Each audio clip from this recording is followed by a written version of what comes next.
Hello friends, how are you doing today? Where are you watching from? In today's video, I'll tell you about a moral choice between self-preservation and justice in a world where law is just a suggestion. Jed Carroll, a weary drifter with a weathered soul, only wanted to wet his throat with a glass of cheap whiskey and disappear into the sunset. But when three burly ranchers decided to teach a scrawny kid a lesson over an unpaid debt, Jed's hand moved to his holster on its own. One shot in the air, and now the entire Long Creek is itching to know who this stranger is and why the hell he stuck his nose in someone else's business. Let me tell you how it all unfolded.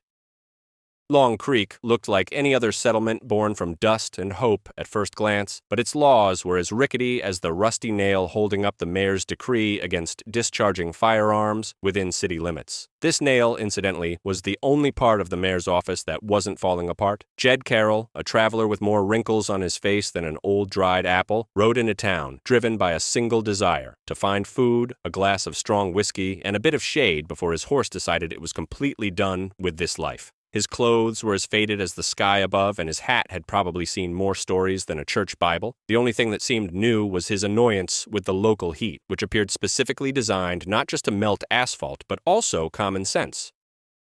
As he walked down the main street, dust crunched under his boots, and the chatter from the saloon reached him like a distant but unsettling hum. The residents of Long Creek seemed to have only one topic of conversation, which repeated itself like a worn-out record. "Used to be quiet around here," a voice said, "until some guy started throwing his weight around, and the sheriff went blind as a newborn mole." Jed, a man who always stayed out of other people's problems in favor of his own, brushed off these conversations like persistent flies. He didn't care one bit who was throwing their weight around, as long as it didn't keep him from getting a quiet drink. However, the unsettling atmosphere in town was so thick you could cut it with a knife, and even Jed, who was used to danger, felt that something was seriously amiss here. When Jed finally reached the stables to leave his tired horse, he noticed something that made him momentarily forget the heat, the whiskey, and the bothersome flies. On the corner of the building, three men, whose clothes screamed "rancher" louder than their voices, had a lanky kid cornered who was paler than freshly squeezed milk. One of the ranchers, broad-shouldered with a face like weathered granite, held the kid by the scruff of his neck. Another was cheerfully shaking a handful of pitiful coins from the kid's pockets. The third, with a grin that would make any sinner jealous, stood by and enjoyed the show. The issue, it seemed, was a debt that the kid either couldn't or wouldn't pay, and now the ranchers looked like they were about to give him a very thorough lesson in honesty. Jed, as a rule, didn't like fights, especially other people's. His life philosophy dictated that the most reliable rule for survival in the Wild West was to keep your nose out of other people's business, because most of the time, if you get involved, you end up as the one getting beaten up. But he utterly hated it when three men ganged up on one. In his book, that wasn't just unfair, it was plain despicable. Watching the third rancher crack some joke that made his buddies laugh, Jed felt that familiar feeling he had learned to suppress for years start to rise, a sense of justice. He knew there was no turning back after this, that the entire town would remember his face, and that his quiet evening in the saloon would be indefinitely postponed, but something inside him just wouldn't let him walk away. Jed's hand slowly, almost instinctively, reached for the holster on his hip, and before anyone could figure out what was happening, a single, very loud shot rang out. The bullet whizzed right over the ranchers' heads and slammed into the wooden wall of the stables. The whole town seemed to freeze. The dust from the gunshot slowly settled, but the tension in the air only seemed to thicken. The three ranchers turned around. Their faces, previously twisted with malice, now wore expressions of surprise that quickly soured into outright anger. The kid they were pummeling took the opportunity to scurry away down an alley like a frightened rabbit. Jed stood there, slowly lowering his revolver, his posture making it clear he had no intention of apologizing for his actions. One of the ranchers, the one with the granite-like face, was the first to find his voice. "What's this, partner?" he rasped. "You get on the wrong boat? Think you're the new sheriff?" His sneer was as crooked as a leaning fence post. Jed tilted his head slightly as if considering this profound question. "Didn't get on the wrong boat," he replied slowly, "but your face sure looks like it's begging for a kiss from my fist." It wasn't just an answer, it was an irony that could melt a glacier. The other ranchers growled, but laughter seemed stuck in their throats. The crowd, which had previously watched the beating with indifferent interest, now gathered in a tight circle, expecting something more entertaining to happen. The sheriff of Long Creek, a pot-bellied man with a mustache that looked like two wet towels, emerged from the saloon. But upon seeing the three ranchers and Jed, he quickly pretended he had an urgent need to straighten a crooked road sign. His feigned indifference was so obvious, even a blind man could have seen it. Everyone understood the sheriff wouldn't get involved until someone started bleeding, and even that was no guarantee.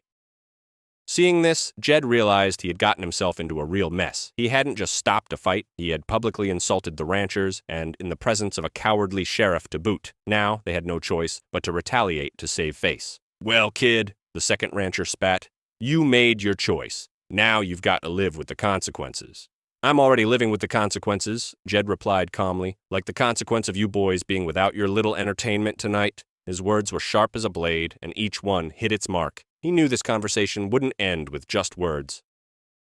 The next morning, when the sun was already hanging high above the horizon, heating the already dry air, all of Long Creek was buzzing like a beehive that somebody had just poked. The name Jed Carroll, a man who had been just another traveler the day before, was now being discussed on every corner. For some, especially that lanky kid and his few friends, he was a hero, a man who had the courage to intervene when others preferred to look away. They spoke of him as a savior who had appeared out of nowhere. For others, and there were many more of them, he was simply a fool who had meddled in business that wasn't his, and would now inevitably pay the price. People shook their heads, claiming that men like him didn't last long. In the saloon, where Jed went for his morning coffee, which was so strong it could wake the dead, he was met with mixed reactions. Some nodded at him with respect, with a kind of timid hope in their eyes, as if they believed his actions might change something. Others, especially those sitting closer to the exit, shot him crooked sneers, full of cynicism and a certainty that his days were numbered. They were the kind of people who had long grown accustomed to the fact that in Long Creek there was only one law, the law of force. Jed seemed to notice neither group. He drank his coffee, looking out the window, and his only emotion seemed to be a slight annoyance that his face was now too recognizable for a quiet life. Soon the old bartender came over to his table and, wiping a glass with a cloth, leaned in and lowered his voice. "I heard those three are Jack Morrison's men," he whispered, "and they say they're already planning a response for you. He's got a big family and a lot of men throughout the county." Jed just nodded, as if this information wasn't a revelation, but rather an expected confirmation. He knew that in towns like Long Creek, there was always someone bigger behind every petty thug. He finished his coffee, left a couple of coins on the counter, and walked out onto the street, where the air seemed even heavier and more tense than before.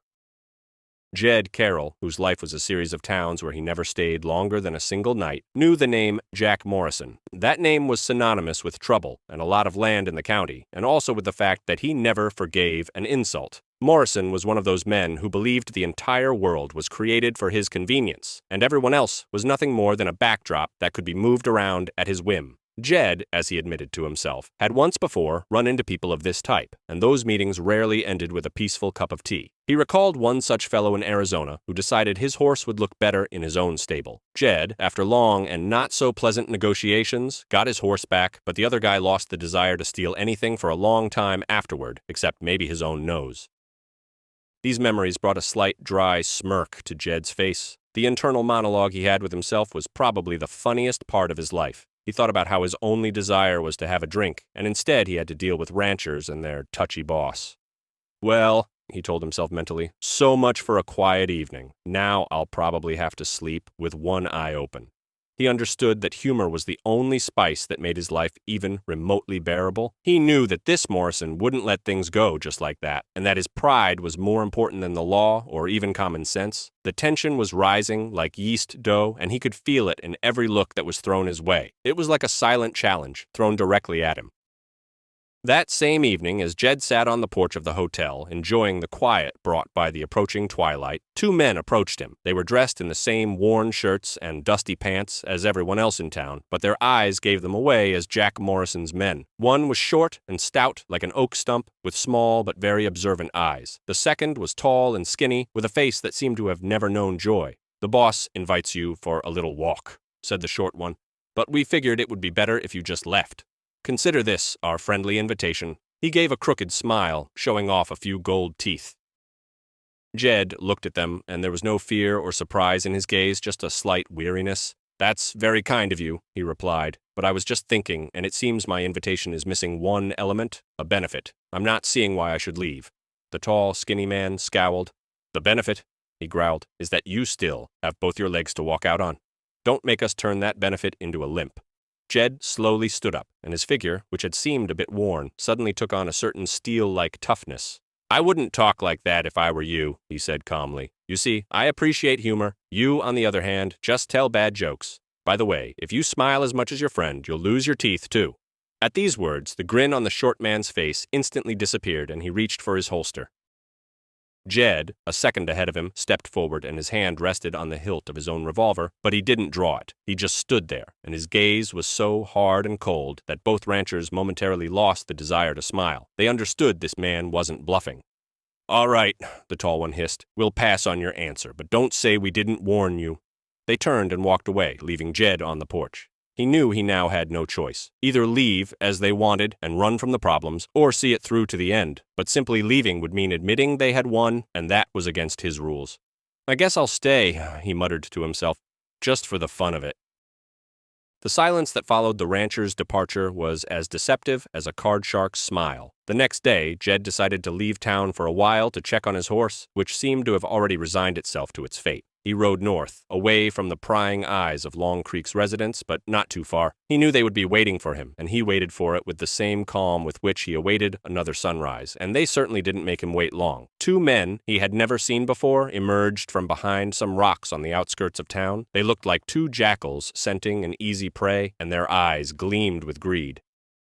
One of them, with a long mustache, immediately drew a rifle. The other aimed his revolver. Jed saw them and smirked. He understood that this wasn't a friendly invitation, but an attempt to solve the problem once and for all. The shootout was quick as a flash of lightning. Jed didn't wait for them to open fire. He dived to the side behind a small boulder and managed to fire a couple of shots before they started shooting back. Bullets whizzed past, one of them punching a hole through his hat. Jed heard the bullet pass so close, he felt a slight gust of air. He thought that this hat, which had been with him longer than most people in his life, was probably offended now and would have ridden off on its own.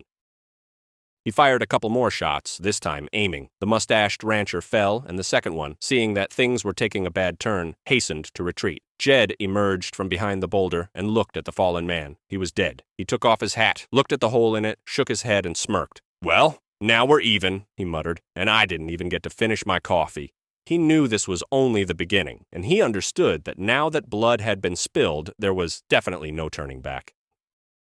After returning to Long Creek, Jed went into the saloon to have a drink of whiskey. He felt the eyes of the people on him, who seemed to know that he had not just come back, but with a new story, but no one dared to approach him. He was sitting in the corner when an old prospector, with a face lined with wrinkles and a beard that seemed to have seen more dust than all the roads in the state, approached him. The prospector, whose name was Sam, put 2 glasses on the table. "Whiskey's on me, kid," he said. "I heard you already had a little scuffle with one of Morrison's men. Good job."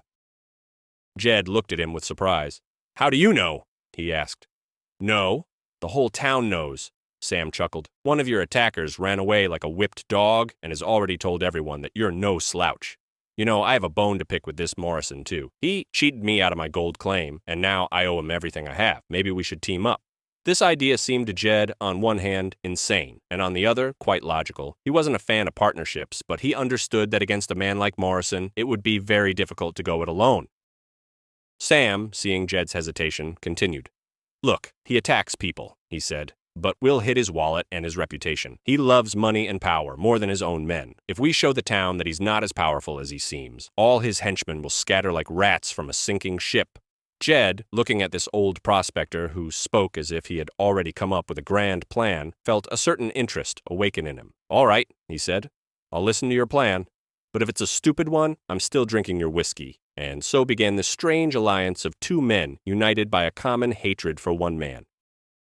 The alliance between Jed and Sam, strange and unexpected as it was, began to take effect. They decided that the best war was one where your enemy starts fighting against himself. Sam, thanks to his connections with other prospectors, began to spread rumors that were like small, very sharp thorns. He claimed that Morrison didn't actually own the land he so fiercely protected, but had simply taken it through threats and bribes, and that a government inspector would soon arrive to look into the matter. Of course, this was untrue, but in a world where people believed rumors more than newspapers, it worked like a well-oiled machine.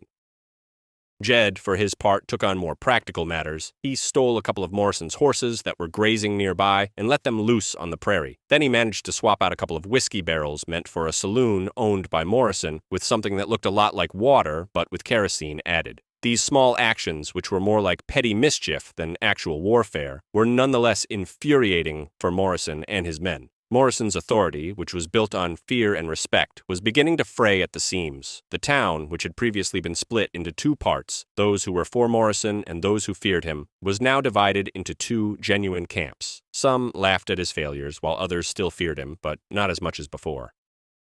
Morrison, whose patience was as short as his mustache, was furious. He couldn't figure out who was behind these petty attacks, and his men, who were supposed to find the guilty party, just threw their hands up. In the end, he did what he always did when he was in a rage. He put a bounty on Jed's head, a large, round sum for his capture, which he announced to the whole town. This was his mistake. He thought fear would make people turn on Jed, but it only added fuel to the fire. Now Jed had become not just a nuisance, but a symbol. Jed was sitting on the saloon porch, sipping not kerosene-infused whiskey, but a perfectly decent drink, when Jack Morrison himself rode into town. He was a man who seemed to be forged from a single block of anger and arrogance. His black suit was so expensive, it could have bought half of Long Creek by itself, and his face held an expression as if he intended to bury not just a man, but the entire dusty land he stood on. He rode down the main street, stopped his horse directly in front of the saloon, and, jumping to the ground, surveyed the assembled crowd, which waited with bated breath for what would happen next. His contemptuous gaze settled on Jed. "So it's you," Morrison snarled. "You who decided he's the smartest guy around?" Jed slowly stood up, placed his glass on the railing, and smirked.